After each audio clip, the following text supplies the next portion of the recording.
the male Hebrew children to destroy him. Let's see. Here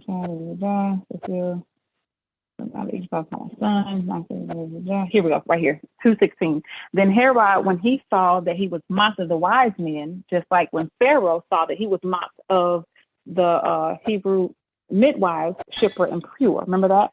So Herod saw that he was mocked by the wise men, was exceeding wroth, and sent forth and slew all the children that were in Bethlehem and in all the coast thereof from 2 years old and under, according to the time which he had diligently inquired of the wise men. And so, that's the fulfillment of it. And so that's when Moses, in the second chapter of Exodus, when Pharaoh sent out the death decree to kill all the male Hebrew children from, I say it's 2 years down the road, but it doesn't read that way. Now, the reason why we know that is because when you go over to Exodus, I believe it is the 8th chapter or the 6th or 6th chapter, I believe it is, it talks about the age of Moses and Aaron when they go to Pharaoh. Aaron was 83 years old, Moses was 80 years old. So Aaron and Moses are 3 years apart. That's the reason why you don't read that Aaron had to be hid, because Aaron had just missed the death decree because he was 3 years old, and the death decree was from 2-year-old down to birth. Another point that you can actually, make too, in the same way that it doesn't say in one part, where was it? Oh crap, where is it? With David and Israel, numbered. I would say numbered. Where is it? He numbered Israel in Chronicles and in Samuel. Here we go. Or Kings, where was it? Let me find it real quick just to show you what I'm talking about. It may not read, so to speak, one way, but it'll read the other way. So I think it's, with the people. Yep, here we go. 24th chapter of 2 Samuel. Let's see. So in the 24th chapter of 2 Samuel, it says, and again, the anger of Yahweh was kindled against Israel, and he, Yahweh, moved David against them to say, go number Israel and Judah, because Yahweh was pissed off at Israel. And so Yahweh moved David to number Israel and Judah. For the king said to Joab, the captain, blah, blah, blah. So it said that Yahweh met Israel, so Yahweh moved David to go against Israel. But then when you go to 2 Chronicles, 21st chapter, in the very first verse, it says, and Satan stood up against Israel and provoked David to number Israel. And David said to Joab the same thing that said in Kings. And so one part says that Yahweh moved David to number Israel. And then another part, the same incident, it said Satan stood up against Israel and Satan provoked David to number Israel. So which one is it? It's both. You know what I mean? So even though it may not read one way, but so as far as the lamb goes, the reason why we know that the lamb was pierced in the side, because Adam was the woman was taken out of Adam's side, and Adam represented Joshua. The ark represents Joshua, where the ark had the door in the side. You know what I mean? And so many other things that you can actually. So the lamb had to be pierced in the side, and so if it doesn't say it specifically in one part, you can always catch it in the fulfillment. And if you can catch it in the fulfillment, you can catch it in the institution, and so forth and so on. Just like one part of it, where is it? Oh, when Joshua, the son of Nun, when he numbered the 144,000, it said over there in Joshua that he didn't number them. But over in Revelations, it said, and this was the number that he numbered them, was 144,000. Right. It doesn't say that in Joshua, though. But John saw the vision in Revelation, and he heard the number, even though it wasn't written down what the number was. You know what I mean? And so the way that Dr. Kim actually goes through and explains how it was known that that was Pharaoh's son that was killed, that Moses killed or whatever. And that was it. So, and then another thing that he talks about there too, the reason why Moses even killed that Egyptian is because the Israelite or the Jew that the Egyptian was actually smiting was Moses' brother Aaron. Like, what? How do you know that? What are you talking about? How can you prove that? How can you prove it was Aaron that the Egyptian was smiting? Because Moses fled with the rod. And so when Moses came, when Yahweh asked Moses at the burning bush, what do you have in your hand? He said, a rod. He threw the rod on the ground, turned into a serpent, came back down into Egypt. It was called Aaron's rod. Because if you remember in Genesis, all of the firstborn of the tribes, they were supposed to be the ones that had the staff or the rod. And so Aaron being the firstborn son, Aaron had the rod, but Moses took Aaron's rod and smote the Egyptian with Aaron's rod and fled with the rod. And so that's why Moses had Aaron's rod the whole time until he came back down into Egypt. And what that's talking about too, Cain took Abel's rod and smote Abel with his own rod, because Abel was a shepherd of the sheep. And so Cain took Aaron's, and so he talks about all of that in the transcript. And here it is on our website. So if you go to the website, soulfood.org, and click on chart lectures and pamphlets and click on the transcript, it's going to be the second transcript that says First National Convention, Exodus, and Aaron's Rod. He goes into detail about all of that too. So it's a really good transcript to read. Like, it's really eye-opening. And so that one kind of explains it in more detail, if that helps. Okay, I sure would like that one.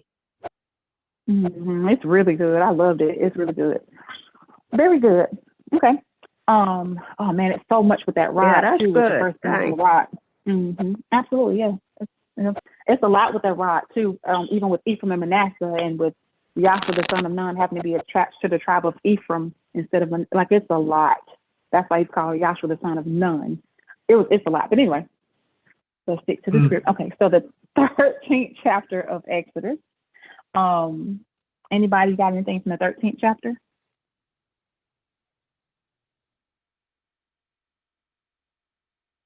Nope. Okay. This is where Yahweh told Moses to tell the children of Israel, sanctify me, all the firstborn, whatsoever openeth the matrix. Now, I used to be confused about this part. I didn't know what that meant. Where it says, sanctify me, all the firstborn, whatsoever openeth the womb among the children of Israel, both of man and of beast, it is mine. And Moses said unto the people, remember this day in which ye came out from Egypt, out of the house of bondage. Let me put it on the screen, I'm sorry.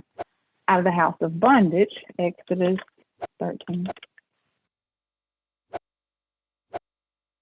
For by strength and hand Yahweh brought you out from this place. There shall no leavened bread be eaten. This day came you out in the month Abib. And so this shows that the first month of the year to them is April, or Abib, of course, month are April. And what they were talking about with the Messiah's birthday, we'll touch that really quickly, just so we'll have it. Since we mentioned it, we'll touch it. So Luke, the first chapter, going to the 26th verse. So if you read the first through the 26th verse, it talks about how the Archangel Gabriel, and this is Luke writing to Theophilus, all the accounts that he learned about what happened back there with the Messiah and things like that. So there were in the days of Herod, the king of Judea, the priest Zechariah of the fourth of Abia, and his wife was of the daughters of Aaron, and her name was Elizabeth. So Zechariah was one of the priests that officiated in the tabernacle. So he also was of the tribe of Levi. And the reason why we know they both had to be of the tribe of Levi, because the children of Israel had to marry within their tribes, not to split up their inheritance. And so somebody from the tribe of Judah could not marry somebody of the tribe of Levi. They had to keep it within their tribe because of inheritance sake. So Elizabeth and Zechariah were Levites, or of the priesthood. And so that's John the Baptist's parents. So John the Baptist was a Levite, or one of the priesthood. That was very important, because Moses also was of the house of Levi. And of course, John the Baptist had to point out who Joshua the Messiah was, just like Moses had to point out who Joshua the son of Nun was. So that's very important that they both were Levites. And in the 10th chapter of 1 Corinthians, it talks about that the children of Israel, they were baptized unto Moses in the cloud and in the sea. So when we keep reading in the 14th chapter of Exodus, which we're going to read, the young man Joshua, the son of Nun, he was 30 years old when they came up out of Egypt, and he also went through the cloud and the sea and was baptized unto Moses too at the age of 30 years old. And so Yahshua, fulfilling that, also had to be 30 years old when he went to John the Levite to be baptized with the children of Israel too. And so all of it ties together. That's why Moses had to be of the tribe of Levi. John had to be of the tribe of Levi too. But Elizabeth and Miriam were cousins too, though. And so even though they were cousins, John did not know that Yahshua was the Messiah, though. He knew that he was Yahshua, but he didn't know that Yahshua was the Messiah. Just like Moses didn't know that Yahshua, the son of Nun, was the angel that Yahweh told him he would send before him. But anyway, so we're talking about the birth date. And so Elizabeth and Zechariah, Elizabeth was barren. She couldn't have any children. They were of age at the time. They were well stricken in years, just like Abraham and Sarah. And the angel Gabriel came to Zechariah when he was actually doing the incense in the tabernacle of the hour of prayer like he was supposed to. And so evidently he was praying for a son or for a child. And it said that, your prayers have been answered. And so the angel came into him and told him that he would have a son and he would call his name. In the Bible it says John, but we know that there was no J. And so it was actually Jan or Elijah, however it is in Hebrew. And then so Zechariah was like, how can I have a child seeing that we're old? And he said, because you didn't believe, then you won't be able to speak. You're going to be dumb. And you won't be able to speak until this thing is fulfilled. And so Elizabeth got pregnant. And it said that John the Baptist would be born with the Holy Spirit, and he would have the spirit and power. He shall go before him in the spirit and power of Elijah to turn the hearts of the fathers to the children, which is a whole bunch of other stuff that we could talk about that. We don't have time. And so then when you go down here, so Elizabeth was pregnant. So it says, and after those days, his wife Elizabeth conceived and hid herself 5 months, saying, thus hath Yahweh dealt with me in the days wherein he looked on me to take away my reproach among men. And in the 6th month, the angel Gabriel was sent from Elohim unto a city of Galilee. So if it's the 6th month, then in April's the 1st month, then the 6th month has to be September. So in September is when the angel came to a virgin espoused to a man named Joseph of the house of David, and the virgin's name was Miriam or Mary. And so this is when Yahshua was put in the Virgin Mary's womb. And so that was in September. And so when it talks about that in Galatians, the 4th chapter, 4th verse, that in the fullness of time, that means she went full term, the whole 9 months. So if you count from September, 9 months from September is June. But even if we said that this was the 6th month according to the Gregorian calendar, June, 9 months from June is not December. It is utterly impossible for his birth date to have been in December, no matter what calendar you use at all to calculate his birthday from using the book of Luke. It's impossible. Now, if you go back and look at Elizabeth when she was 5 months old, and then in the 6th month, September, John the Baptist, he was born in December.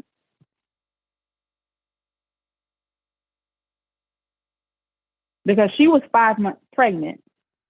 And then when you count from 5 months pregnant, then from September, October, November, December, 4 more months. Now he was born in December, but Yahshua was born in June. And you use the 12th and 13th chapter of Exodus to prove Yahshua's birth date, and then the 1st chapter of Luke, and it talks about that. So that's when she conceived in the month of September, and so forth and so on. So that's going to take us back to the 13th chapter of Exodus. Hope that's making sense. Anything else in the 13th chapter of Exodus?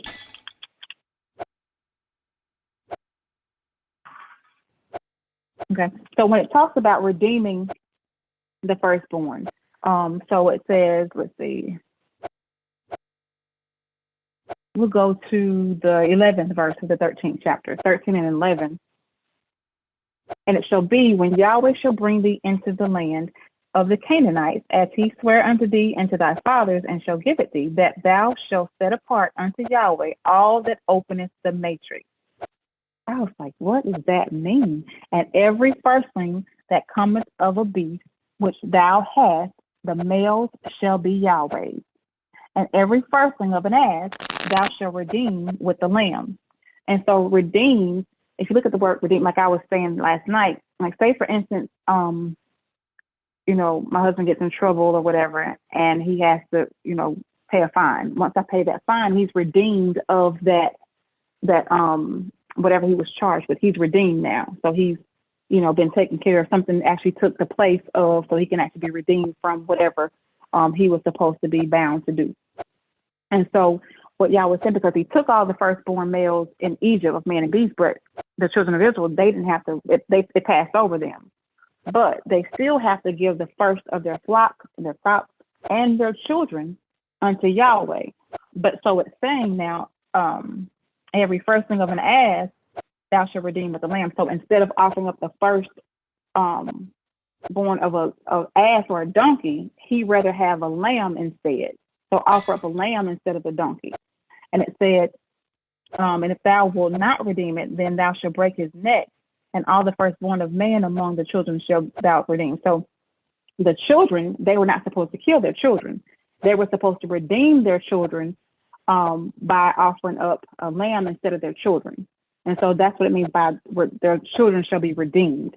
And so they're not going to kill their children, but they're going to redeem their children with a lamb to offer up unto Yahweh instead of the life of their child. And there's a whole other reason why they have to do all that too. Also in the 13th chapter, let's see.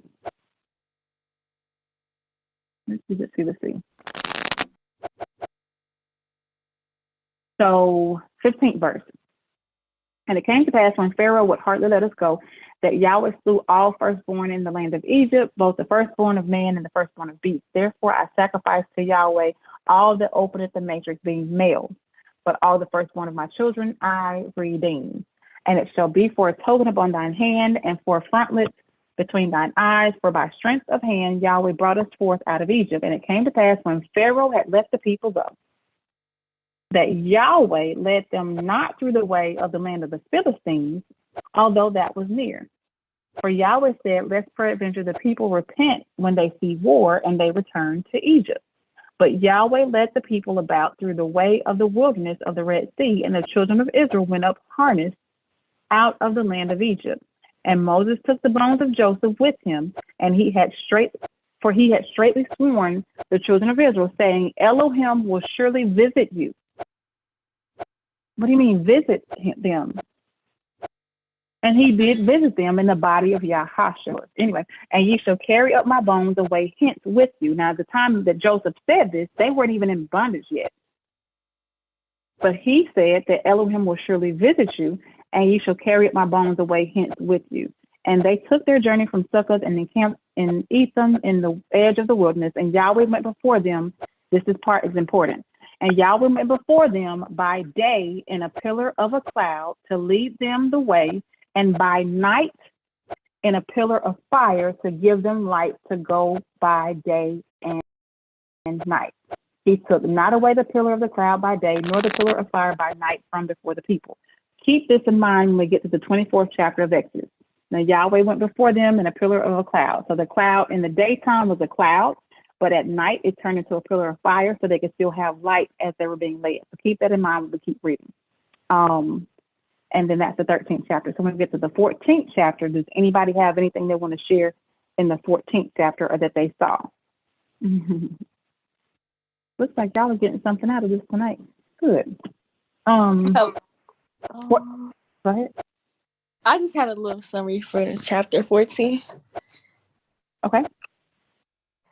All right, so that was when they were getting ready to flee out of Egypt. So Yahweh told Moses he was going to harden Pharaoh's heart, and then that, they should follow them. The Egyptians should follow them or whatever. And then, that's when Pharaoh readies up his people and chariot and all that stuff. And then he took 600 chosen chariots, all of the chariots of Egypt, and captains over every one of them. So um when the children, and then that was when the children saw the Egyptians, they cried out unto Yahweh. They lost faith, and they went to Moses and was like, hast thou taken us away to die in the wilderness? Pretty much saying that it had been better to serve the Egyptians than to be brought out of Egypt only to die in the wilderness. So that's what Moses told them to like not be scared and to stand still and like see salvation of Yahweh, which he will show today, and they will not see the Egyptians after today. So that's just Moses saying like have faith in Yahweh and like he'll show you. So Moses was saying that Yahweh will fight for them and hold peace, and that's when Yahweh told Moses to tell the children of Israel to keep going, like move forward. And then Yahweh told Moses to take his rod and stretch out the sea and divide it, and the children of Israel should go walk on dry ground through the mid-sea. And Yahweh told Moses to stretch out thine hand over the sea and have the waters come again upon the Egyptians, upon their chariots, upon their horsemen. And when he did that, the Egyptians fled against it, and Yahweh overthrew Egyptians in the mid-sea. But the children of Israel walked upon dry ground. And it was like, it just blew me away, because like, it really happened. And it's really crazy. Yeah, that's all I had. Very good. Very good. Awesome. Good job. Very good. Now about that, so she read about the horsemen, right? So how many chariots was it? It was 600. Okay, I got 600. So it was I got that 600. I have this sinus thing going on. There were in 23rd verse it says that, and the Egyptians pursued and went in after them to the midst of the sea, even all Pharaoh's horses, his chariots and horsemen. But over on the 7th verse, it said, and he took 600 chosen chariots and all the chariots of Egypt and captains over every one of them. So you had the 600 chariots, you had the 600 horses, and the 600 horsemen. And y'all showed us that's, I can't even say it, that's that adversary, 666.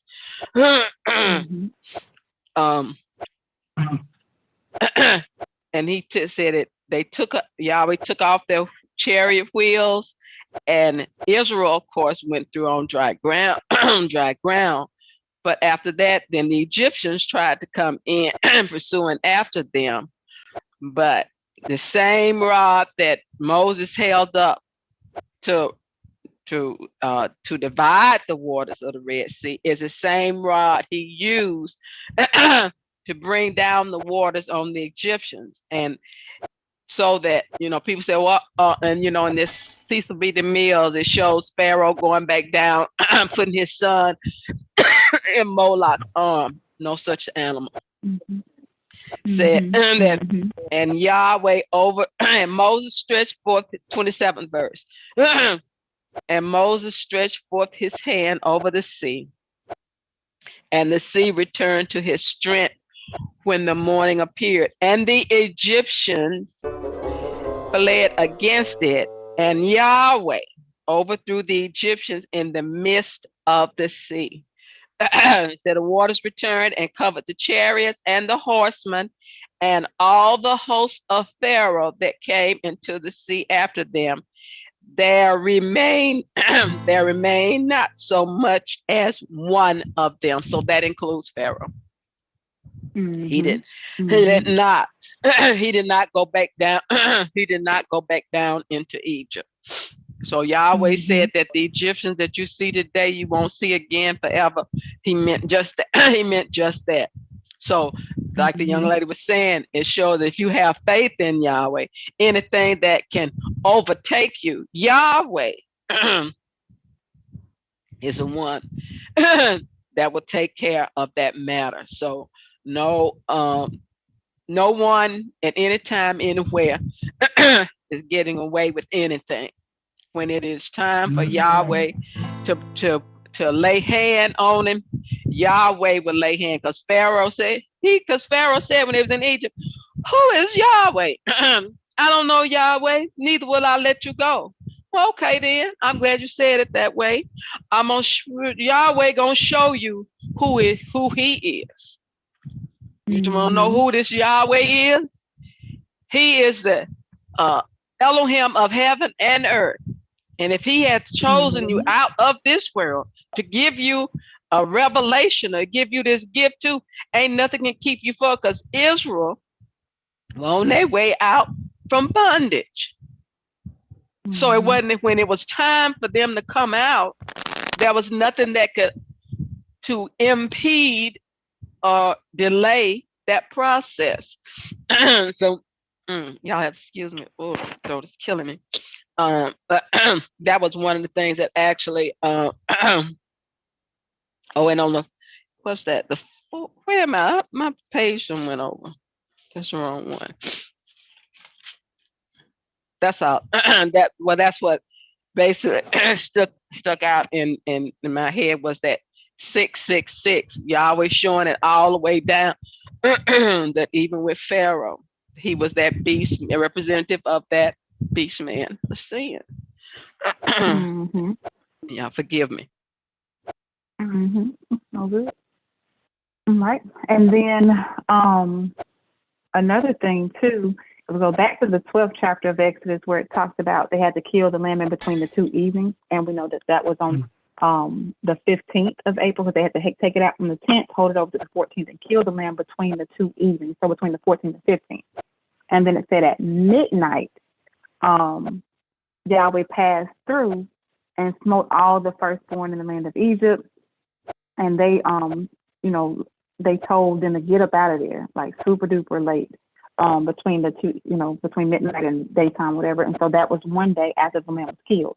Then you have another, when they were out there, going to and through the Red Sea, that was the next day. And then the Egyptians came, and it said that Yahweh caused the east wind to dry the ground overnight. That's another day. And then on the third day is when they actually resurrected through the Red Sea into the wilderness. So you have 3 days after the death of the lamb that they actually resurrected into the wilderness, which proves, Yahshua was dead and he was buried and he rose the third day. So Israel, being a type, had to resurrect into the land of Midian, or in the wilderness, after the death of that lamb. So yeah, that part stood out to me too, even though it doesn't say it specifically, but you kind of pick up the time frame. Also in the 14th chapter of Exodus. Well, no, does anybody else have anything in the 14th chapter before I do all I'm gonna do? Sorry, you got time. I just want to make a quick little point, something that I noticed. He said, well, when he parted the Red Sea, it was an east wind that blew all that night. And if you pay attention to, when you're reading, he deals with the east quite a bit. The sun rises in the east and sets in the west. He also had placed an angel when he kicked Adam and Eve out, or Adam out of the garden, and Eve out, and Eve followed.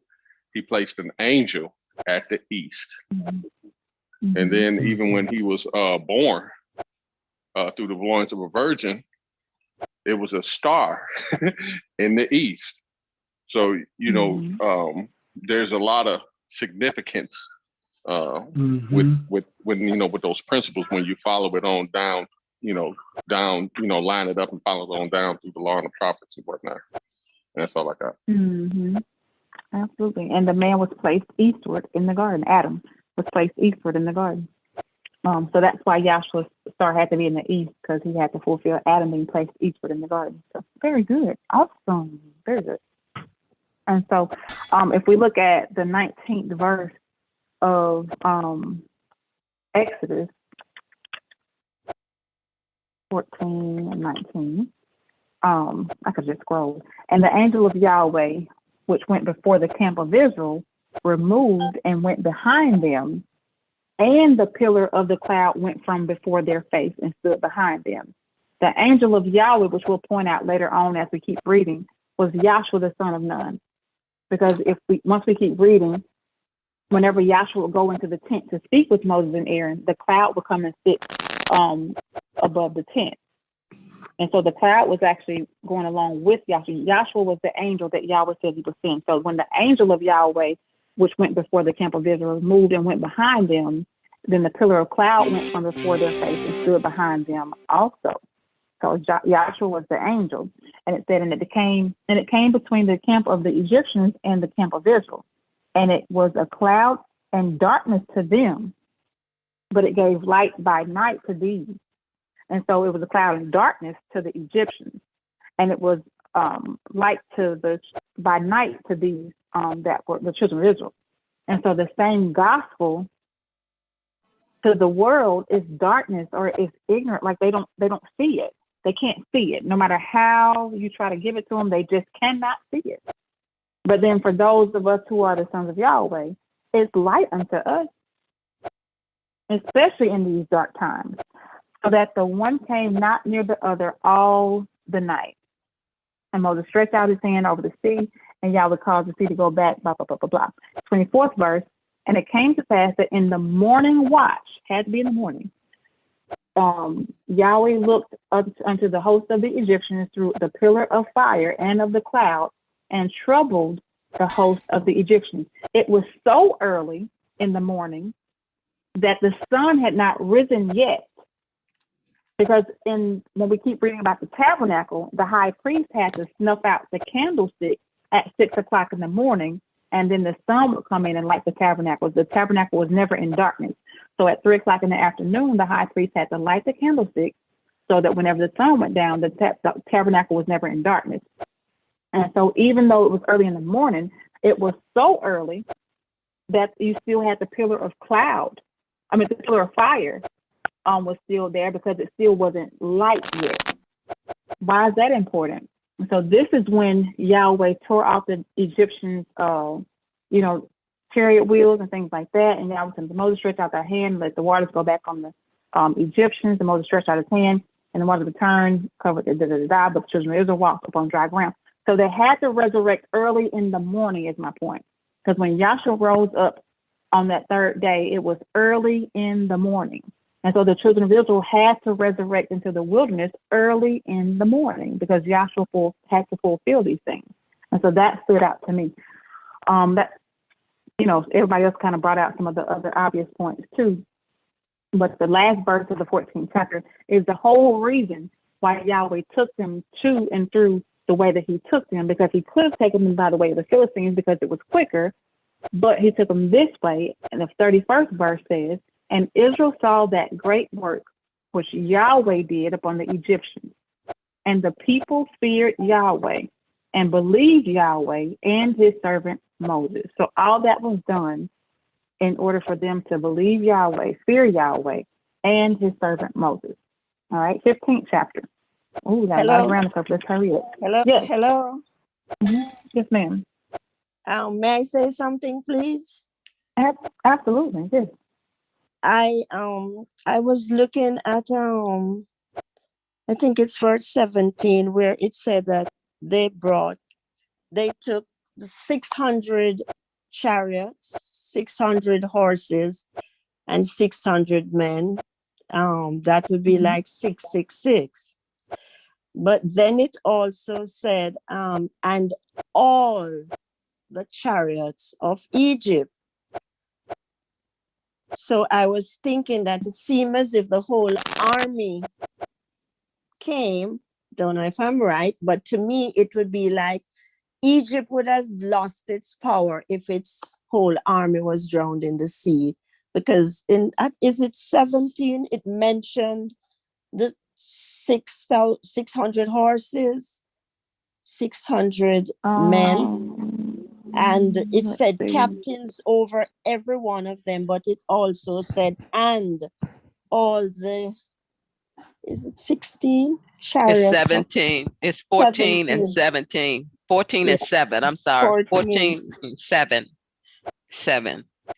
And he took 600 chosen chariots Yes, and all the chariots of Egypt yes. and captains over every one of them. Mhm.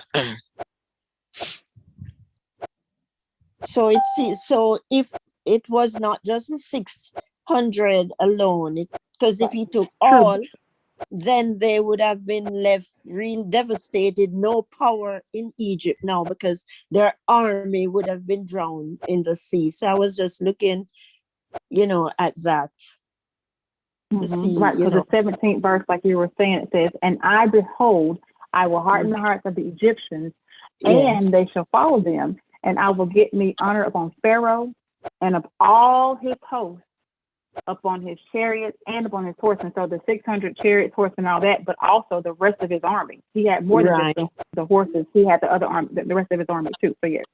yeah. Just wanted to share Yep. that. Absolutely. Thank you for sharing. You're welcome. All right. Cool. Anything else in the 14th chapter before we go to 15?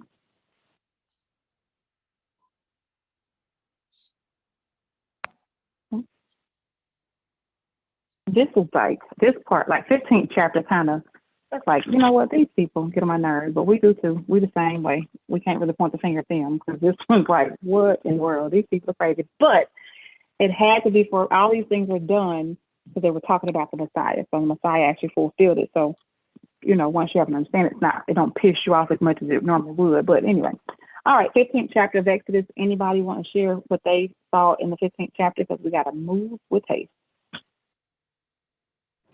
I want to say one thing that I saw in the 15th chapter. So towards the end of it, when Moses had brought Israel from the Red Sea, and when they went to the wilderness of Shur, they went 3 days into the wilderness, and then they found no water. And then when they went to Mara, if I'm pronouncing it right, they couldn't drink of that water because it was bitter. And then the people, they were murmuring against Moses, saying, what shall we drink? And then that's when Yahweh, he showed them the tree and then cast it down to the waters and made the water sweet. And like similar to the last chapter, when the children of Israel, after, or when they saw those Egyptians coming after them, they was like, you brought us out of the land of Egypt to die and whatnot. And I think in the next chapter too, they do the same thing again. They was like, they just kept murmuring, but they were doing it to Moses, not knowing that the whole time is they're murmuring against Yahweh. And I forgot where it says that, but I think it's the next chapter. But yeah, I just wanted to point that out. You would think, after all the powers that Yahweh shows and does, is killing the Egyptians, and in this chapter with the waters and so on and so forth, you would think they were, they'll have some more faith in Yahweh, but like you said, it's just how it's meant to be. Yeah. Now, if we look at the first verse of the 15th chapter, very good, Sean. Thank you for pointing that out. The first verse of the 15th chapter, they start singing. Moses starts singing songs, and Israel starts singing songs. Moses' sister Miriam, she got the tambourines and stuff, and they all singing songs unto Yahweh. Yahweh is so great. This is what He did to them. He's mighty. Right. Oh my goodness. Blah blah Right. blah. And then when you go, it's only 3 freaking days. 3 days. And they forgot that fast what Yahweh had done for them. So when you go down, and I'll point out how Yahshua actually fulfilled that, Sean. So the 22nd verse. And so Moses brought Israel from the Red Sea, and they went out into the wilderness of Shur, and they went 3 days in the wilderness and found no water. And when they came to Mara, they could not drink of the waters of Mara, for they were bitter. Therefore, the name of it was called Mara. And the people murmured against Moses, saying, "What shall we drink?" And Moses cried unto Yahweh, and Yahweh showed him a tree, which when he cast it into the waters were made sweet. There he made for them a statute and an ordinance, and there he proved them, and said, "If thou wilt diligently hearken to the voice of Yahweh thy Elohim, and wilt do that which is right in his sight, and wilt give ear to his commandments, and keep all his statutes, I will put none of these diseases upon you, which I brought upon the Egyptians, for I am Yahweh that healeth thee. Now, when you look at the water that was bitter and how Yahshua fulfilled it. So remember, in 3 days, we got the whole 3 days thing. So the prophetic time, one day with Yahweh is like a 1 year. It's corresponding to 1 year, because we picked that up in Numbers, where when they spied out the land and they didn't do what Yahweh said, they spied it out for 40 days, and Yahweh said, I'm going to give you a day for a year. So they had to be in the wilderness for 40 years. And so 3 has no value. So after all of that, so 3 days later, after they resurrect out of the Red Sea, after they were baptized and all the stuff like that. So then you have another 3 principle, where when Yahshua was 30 years old again, 0 has no value, he had to go to John to be baptized. Now, before Yahshua went to John to be baptized, all of those other Jews were having to confess their sins and be dunked in the water. And that made the water so-called bitter to drink, because all of their sins and their transgressions, he buried them in the water. But when Yahshua came, being the tree of life, and when he was put in, that tree of life was put in the water, and he fulfilled water baptism, now the water is sweet to drink now, because he has come in to fulfill it. And so that's how Yahshua fulfilled this back there with the children of Israel with the waters of Mara. When his body, or the tree of life, was put in the water, now it's sweet to drink now, because it was bitter from all of those Jews that were being baptized because of the sins that they had committed. So that's how Yahshua fulfilled that in the 15th chapter of Exodus, verses 22 down to 25. Anybody else got anything else in the 15th chapter of Exodus, so we can keep moving? Just one thing, but I guess it's just reiterating what you already said. But how they were so, we're gonna sing all these songs to Yahweh, and Yahweh is my strength and my song, and he killed Pharaoh's chariots, and his host hath he cast into the sea, and they had all these admirations, and I trust Yahweh and the enemy. And then just over, like I said, just 3 days, and you can't, and we do the same thing. I hope it's a lot less now, but we might need to be mindful of this. Because it looks like when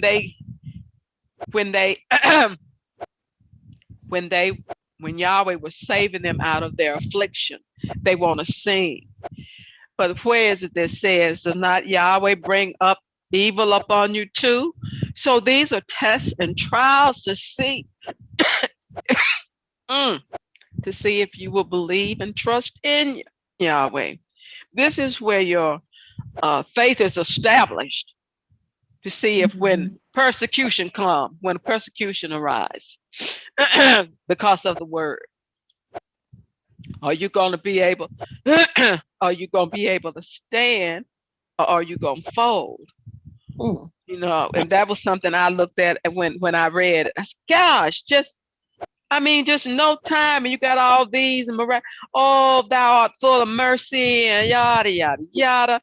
And then 3 days, look, we thirsty, we need some water. After he's brought you through the Red Sea, killed off the Egyptians, first of all, plagued Egypt, 10 devastating plagues.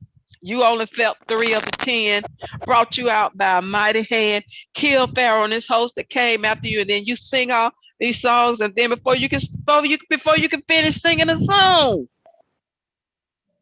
look, I'm thirsty. I need some water. We need some water. You brought us, brought us out here to die. I said, and Moses told him, look, who am I that you murmur against? I don't know if it's in this chapter or not. But he told him, who are you murmuring? You're not murmuring against me. You're murmuring against Yahweh. And that's what I'm saying. We need to be mindful, because Yahweh talked about those complainers. Just always, I don't have this, and I need that, and I don't have. Excuse me, y'all. But let us be mindful. We don't want to be. Yahweh said he gave us this Israel as an example, so we would not err or make the errors or make the mistakes that they did. Hallelujah. Mm-hmm. Very good. Okay. Yep, but it's the 7th verse of this chapter that we're going to be, that Moses said that. So we're going to touch that too real quick because we're kind of running out of time. So 16th chapter, first verse, it says, and they took their journey from Elim, and all the congregation of the children of Israel came unto the wilderness of Sin, which is between Elim and Sinai. So before they got to Mount Sinai, they were actually between Elim and Sinai in the land of the wilderness of Sin. On the 15th day of the 2nd month, which was May, so May 15th, 30 days after they consumed that lamb, after the departing out of the land of Egypt. And the whole congregation of the children of Israel murmured against Moses and Aaron in the wilderness. And the children of Israel said unto them, would to Elohim we had died by the hand of Yahweh in the land of Egypt, when we sat by the flesh pot, and when we did eat bread to the full, for ye have brought us forth into the wilderness to kill us, this whole congregation or this whole assembly with hunger. Now you hungry. Now you got the nerve to say you were better in Egypt, eating flesh pot and eating bread, but you was getting your brains beat out though, and crying about your head hurting because you got hit upside the head. But you're better off in Egypt though. If you just ate a lamb 30 days ago, you didn't think to kill one of them lamb and eat one of them lamb again? Complaining about everything. Won't get up and do it themselves. Want to claim we waiting on Yahweh, and then complain when you don't do it in our time. But anyway, we won't have time to go through that. So then said Yahweh unto Moses, behold, I will rain bread from heaven. This is the important part that I wanted to show you. Then said Yahweh unto Moses, behold, I will rain bread from heaven for you. And the people shall go out and gather a certain rate every day, that I may prove them whether they will walk in my law or no. So this is just to prove them. And it shall come to pass that on the 6th day, they shall prepare that which they bring in, and it shall be twice as much as they gather daily. So they're supposed to gather the bread every day, but on the 6th day, they have to gather a double portion or twice as much on the 6th day. And Moses and Aaron said unto the children of Israel, at even then ye shall know that Yahweh hath brought you out from the land of Egypt. And in the morning, then ye shall see the glory of Yahweh, for that he heareth your murmurings against Yahweh. And what are we that you murmur against us? You are murmuring and complaining against Yahweh. It may look like it's somebody else's fault while you're going through whatever you're going through. It may look like, we ain't got time, I ain't gonna preach about it. Let me keep going. And Moses said, this shall be when Yahweh shall give you in the evening flesh to eat, and in the morning bread to the full. For that Yahweh hears your murmurings, which ye murmur against him. And what are we? Your murmurings are not against us, but against Yahweh. And Moses spake unto Aaron, say unto the congregation of the children of Israel, come near before Yahweh, for he hath heard your murmurings. And so it came to pass, when it came toward the wilderness, behold, the glory of Yahweh appeared in the cloud, and Yahweh spake to Moses, saying, I heard the murmuring and complaining of the children of Israel, speaking to them, saying, at even ye shall eat flesh, in the morning ye shall be filled with bread, and ye shall know that I am Yahweh your Elohim. And it came to pass that at even the quails came up and covered the camp. In the morning the dew lay around about the host. So Yahweh gave them quails and he gave them bread, right? This is in the institution. Now quails are birds, okay? Birds that fly. Now in the fulfillment of this, remember there was 2 different instances where the people were hungry and Yahshua had compassion on them, and he fed them with 2 fish and 5 loaves of bread the first time, and then 2 fish and 7 loaves of bread the second time. 5 and 7 equals 12. So you have 12 loaves of bread total and 2 little fish each time. Now the reason why it was fish in the fulfillment and not quail like in the institution, because at the time that this was done, they had not been given a law yet. They were not bound to any law. And so the birds, they Mhm. fly free. The birds are free to fly. Fish are Fish is like fly- birds, but they're lake bound and they are bound to the lake, even though they have fins and they look like they're flying when they're flapping their fins, but they are lake bound. And so Mm. when Yahshua comes in to fulfill this, they were already bound by that law at that time. So he had to give them fish and 12 loaves of bread total to fulfill the 12 tribes of Israel being given bread and the quail that Yahweh fed them when they were hungry. And so that's how he fulfilled that part. So then when the dew lay around, they get, the dew turned into manna and it was sweet to taste, blah, blah, blah. So they got the manna. And Yahweh told them in the 16th verse, this is the thing which Yahweh has commanded. Gather of it every man according to his eating, and omer for every man, according to the number of your persons. Take ye every man for them which are in his tent. So according to your person is what you're supposed to take to eat. So everybody's not eating the same portion. I may be able to, obtain more than so-and-so, but it's all according to what you can eat though. And the children of Israel did so and gathered some more and some less. And when they did meet it with an omer, he that gathered much had nothing over, and he that gathered little had no lack. They gathered every man according to his eating. And Moses said, let no man leave it until the morning. Which notwithstanding, they hearkened not unto Moses, but some of them left it until the morning, and it bred worms, and it stank. And Moses was wroth with them. And they gathered it every morning, every man according to his eating. And when the sun waxed hot, it melted. And it came to pass that on the 6th day they gathered twice as much bread, 2 omers for one man. And all the rulers of the congregation came and told Moses. And he said unto them, this is that which Yahweh had said, tomorrow is the rest of the holy Sabbath unto Yahweh. Bake that which ye will bake today, and seethe that ye will seethe, and that which remaineth overlay up for you to be kept until the morning. And they laid it up till the morning as Moses bade, and it did not stink. So what was the difference then? Why when they left it over to the morning, the 1st through the 5th day, it bred worm and stink, but on the 6th day, when they left it over for the next morning, it didn't breed worm and it didn't God stink. would be out Just there. the word of Yahweh. Big- That's all. That's why, because of the word of Yahweh. Yahweh was testing and proving them. And Moses said, eat that today, for today is a Sabbath unto Yahweh. Today ye shall not find it in the field. 6 days ye shall gather it, but on the 7th day, which is the Sabbath, in it there shall be none. Keep this in mind when we get to the 24th chapter of Exodus. Well, no, 20th chapter of Exodus, sorry. And it came to pass that there went out some people on the 7th day for to gather, and they found none. And Yahweh said to Moses, how long refuse you to keep my commandments and my laws? See, for that Yahweh has given you the Sabbath. Who did he give it to? Moses. Israel. Yahweh gave the Israel. Sabbath to Israel.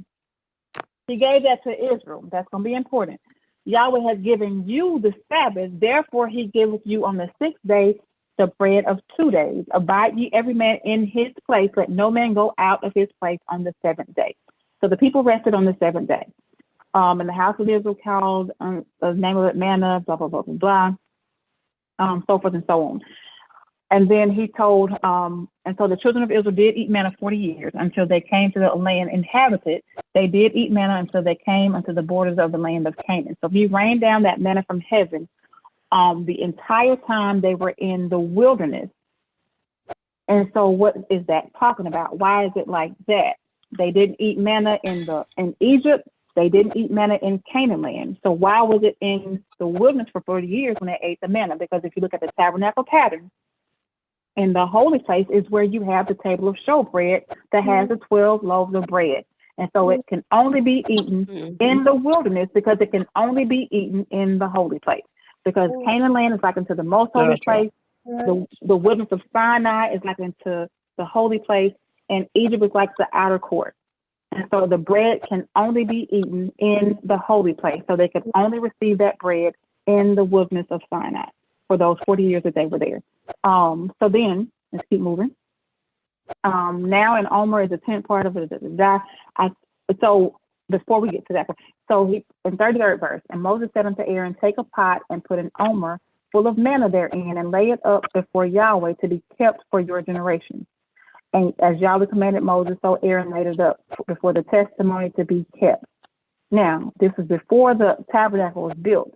And so Aaron took that pot of manna and kept it for all those years. And it never bred worms, it never stank.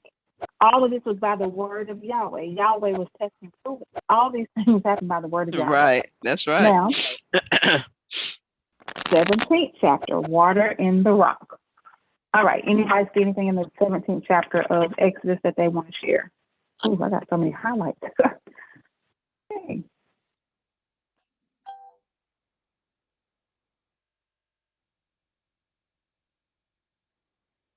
Okay.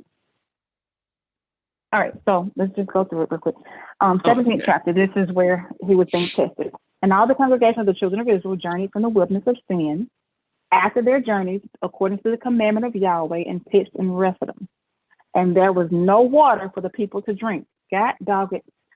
Look now, Yahweh learned it. Wherefore the people did chide with Moses and said, give us water that we may drink.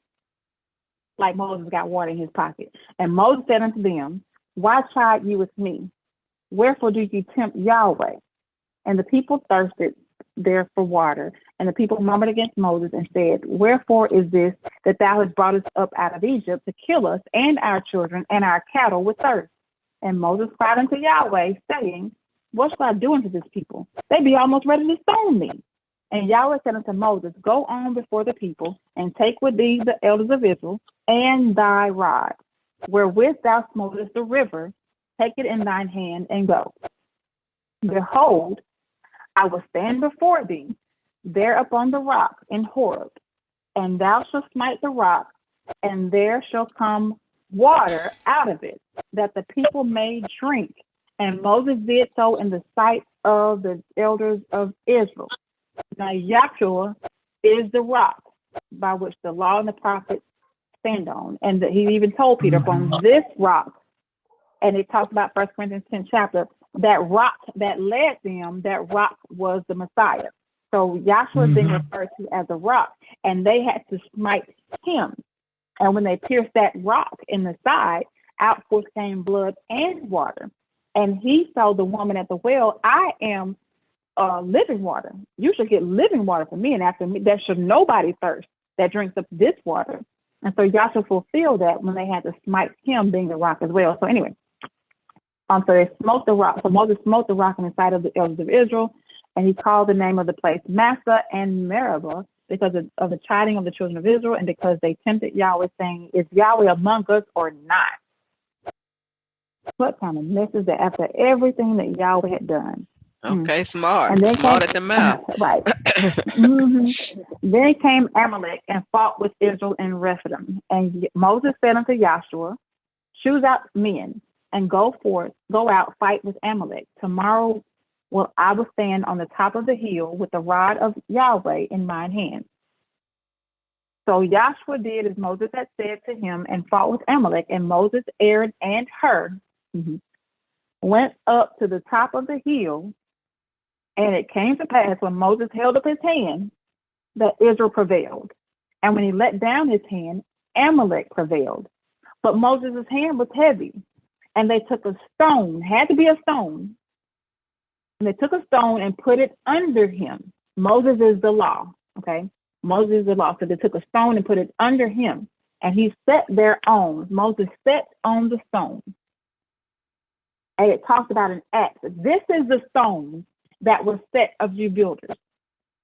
This Joshua is the stone. So Joshua is the stone, and Moses, they put the stone under Moses, and he sat thereon, and Aaron and Hur stayed up his hands, the one on the one side, and the other on the other side. And his hands were steady until the going down of the sun. So you have Aaron on one side, Hur on the other side, holding up Moses' hand. Two witnesses.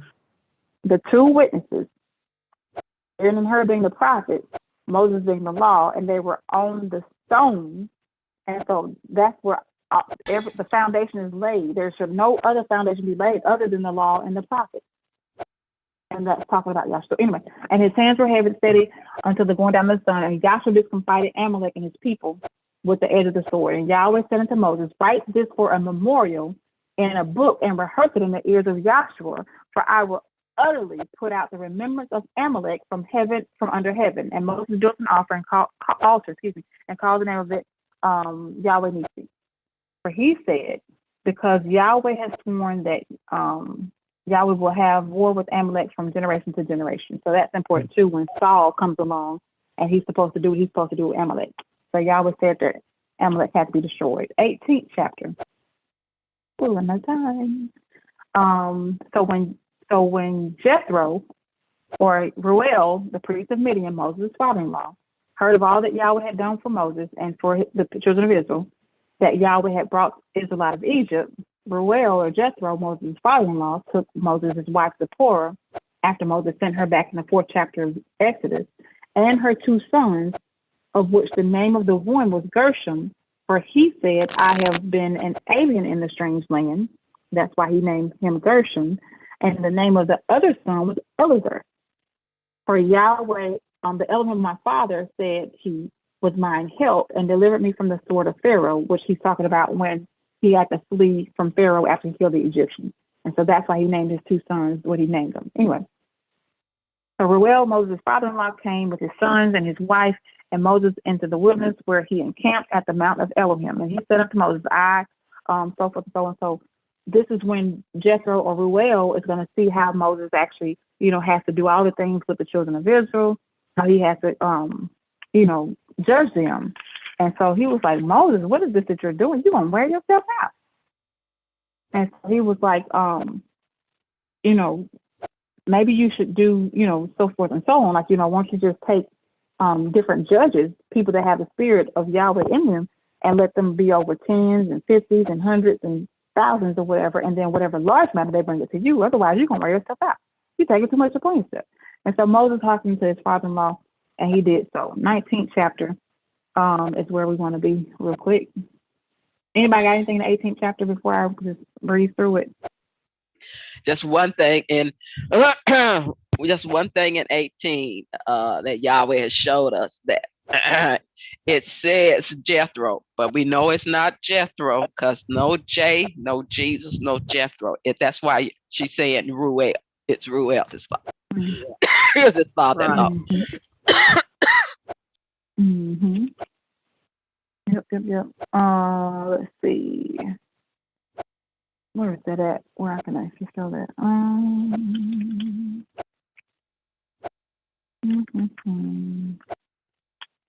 Shepherd. Okay, so that would be 2 and 18 to prove that. Exodus 2:18, just to prove it real quick. I don't like to leave nothing hanging. Exodus 2:18, it says, and when they came to Ruel, their father, this is after Moses came up out of Egypt, and the women that were at the well, the 7 women at the well, he ran the shepherds off, and he helped them water their flock. And when they came to Ruel, their father, he said, how was it that you have come soon today, blah, blah, blah. So that was his name, Ruel.